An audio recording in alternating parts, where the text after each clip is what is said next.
Meanwhile, in Indonesia. This is a phrase that I always say on my Twitter, and it's followed by something so crazy that it would make Florida to piss its pants. But tell me, ladies and gentlemen, if you think that this is a crazy idea. So we're a bunch of people living on a third world country and don't have a lot of budget. Let's make an entire cinematic universe based on our own local comic book series. Why do we need the help of Marvel or DC? We have our own stories, and we just got to make blockbuster movies out of them. And so these mad lads gather up to form the Bumi Langit Cinematic Universe, or BCU, or a much cooler international name, the Earth Sky Cinematic Universe, because that's how it literally translated. The first film, Gundala, is about this guy who looks like a fusion between Deadpool and the Flash, except he doesn't have money to make a good costume, and by the way, he really doesn't have money. So how does it hold up? Selamat datang di Uncapped oleh appabend.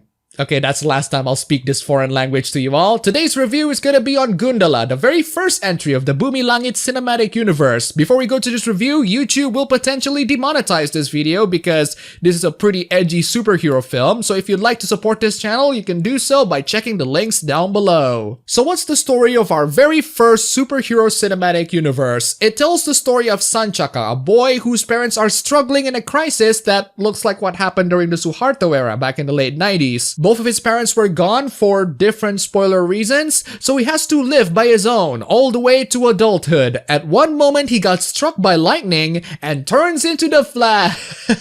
I wish. But he still got Flash's lightning throwing ability, albeit only at very specific moments. As the country turns into turmoil and evil people rising up to power, it's up to our superhero to suit up with his really cheap superhero suit and save the world. Or specifically Indonesia, because we don't have the budget to film abroad yet. Don't judge, this is what you Americans do with your superhero films, and you too Japanese people. I went to this film with little to no expectation, and I think that's the most perfect mindset to have. Since this is a local film production, I don't expect it to compete with the likes of the MCU or the DCU. Indonesian films aren't always amazing, there are exceptions sure, but there are also the non-exceptions. I'm actually still surprised that our local film industry is able to survive, what with the Western and the Chinese or even the Japanese film industry coming in to compete. Oh, by the way, Ip Man 4 is coming in case you're interested. So for the sake of supporting the locals and also genuine curiosity, I went to see the film anyway. And after seeing the film,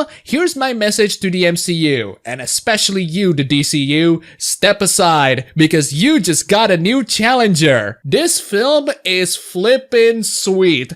No, really, I'm legitimately shocked at how gripping, entertaining, and competitive this film is towards the typical Hollywood superhero films. It's not perfect, and we'll get to the really major flaws of this film in a bit, but for our first attempt and for an Indonesian film, this is not too shabby. This is an actually gritty and edgy superhero film that would even make DC to go, nah fam, that's too much. The best part?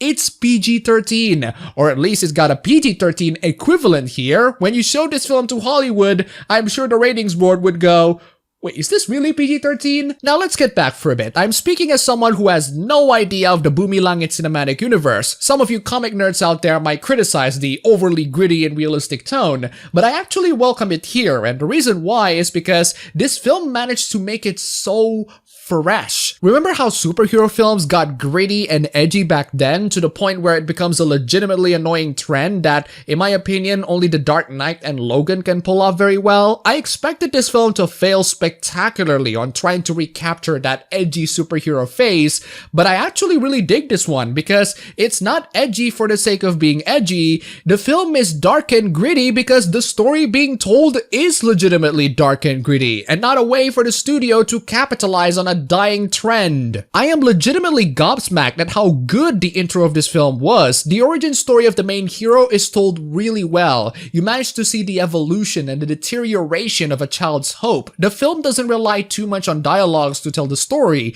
It actually shows the story to you and how the hero understands his powers. I particularly love the main character's fear of lightning, which is implemented about as well as Bruce Wayne's fear of bats. I love how his power is all about overcoming those fears. fears and taking back control of himself and utilizing those fears for his enemies. And yes, the origin story is pretty freaking edgy. This kid is beat up real bad in this really harsh era of 90s Indonesia, or at least I assume it's 90s Indonesia. It feels like it. Like I said, the film is PG-13, but there are scenes in the film that actually makes people to scream out in disgust, and they involve kids. While there aren't a lot of blood in it, it's still shockingly impactful. I don't think I even remember a time where I go to a PG-13 superhero film and hear people scream in disgust when someone got hurt. But then again, this is Indonesia's PG-13, so keep that in mind. And speaking of people getting hurt, the action of this film is a lot better than I expected, and that's mostly because the film uses very little CGI. Instead, the film relies on good old martial arts,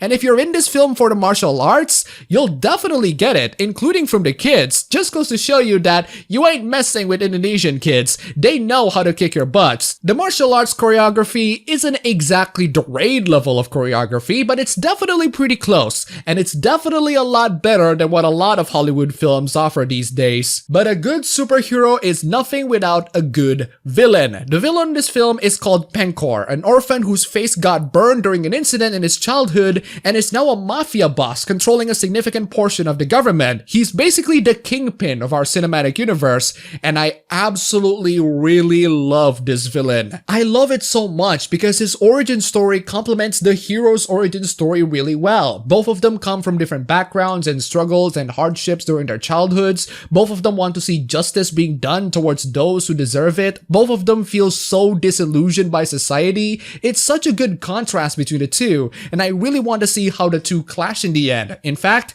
a good portion of the first half of this film really had me guessing. I legitimately don't know where this film is going, or at least I don't know how the hero would meet the villain. They seem so far apart, and I kept waiting and waiting just to see how the two would unite. I want to see how two people with similar backgrounds come together to settle their differences and how they perceive the world around them. Not only that, but I want to see how the hero would come to terms with his own fears and demons and evolve from a normal, ordinary citizen to a symbol of hope for everyone. Everything was going so well for this film, and I cannot wait to see how all of these characters and plot points come together in the end.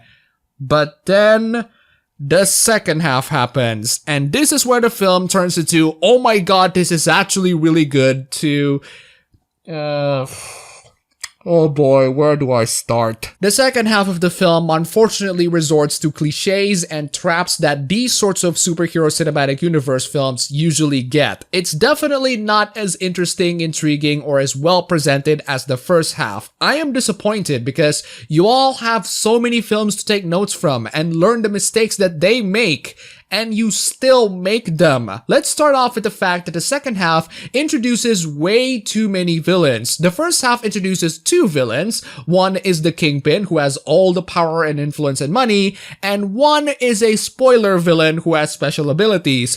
Two of them should be overwhelming enough for Gundala, who could only barely utilize his powers. But no, Penkor has to pretty much call all of his orphan assassins, one of which is Cecep Arif Rahman, the assassin guy who uses Karabit from the Raid 2, and one of the Indonesian guys that John Wick fought in John Wick 3. He was unfortunately wasted in this film, and so are the rest of the orphans. So yes, the film essentially pulls off an amazing Spider-Man 2. Or Spider-Man 3 in the second half. Seriously, how can two Spider-Man films make the same mistake? And the worst part is that even after being forced to watch all the trailers of this film, I didn't even know that this film would pull that off. I'm being misled into thinking that there will be only a couple of bad guys, but turns out there are tons of them. Do you want to know why having too many villains aren't good? Because one, the main character isn't strong enough to face them yet at the time where the villains invade, and I'm supposed to just believe that he could just fight them all off at that state, and two, you're going to have even less villain materials for your sequels. Also, the film's nature of being a part of a bigger cinematic universe really interferes with the standalone story at hand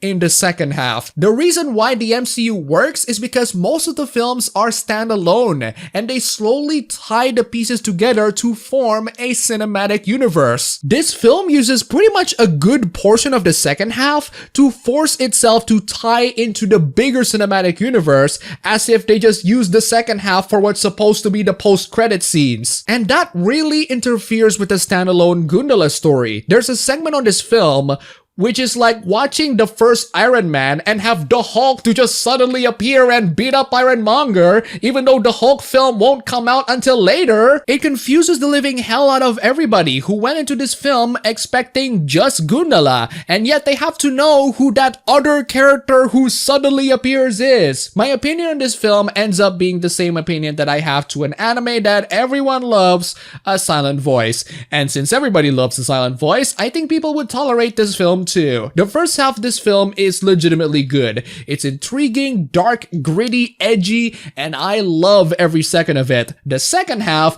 is lazy, uninspired, and desperate. The film introduces all of these really good concepts and plot points and build them up into a really intriguing story, only to screw them all out in the end, leaving me rather unsatisfied. To put in perspective in how unsatisfied I am, one of the spoiler villain who is established to have powers that would easily overwhelm our main hero is beaten about as easily as flicking an ant from a table. And considering that this film tries so hard to desperately tie into the bigger cinematic universe, I feel like the writers don't have a lot of ideas to tie the plot that started this entire film. So they put whatever they have in mind to connect this film to the BECU and just put what's supposed to be the post-credit scene inside the second half of the main film, as I just said. And speaking of post-credit, unfortunately I didn't get to see it, if they have any, because my bladder is giving me bad news bears. Not that I need to, because the second half is basically an overly extended post-credit scene. If those issues sound pretty bad for you,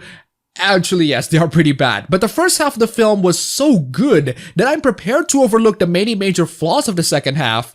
Kind of think of it, I was pretty harsh to A Silent Voice. The first half of the film gave me hope for the cinematic universe, one that is actually serious in wanting to establish more films, more heroes, and more stories to tell. It's just that it unfortunately stumbles by the end, repeating blunders that have been made in the past twice, and that's a shame for Gundala. Would I recommend this film?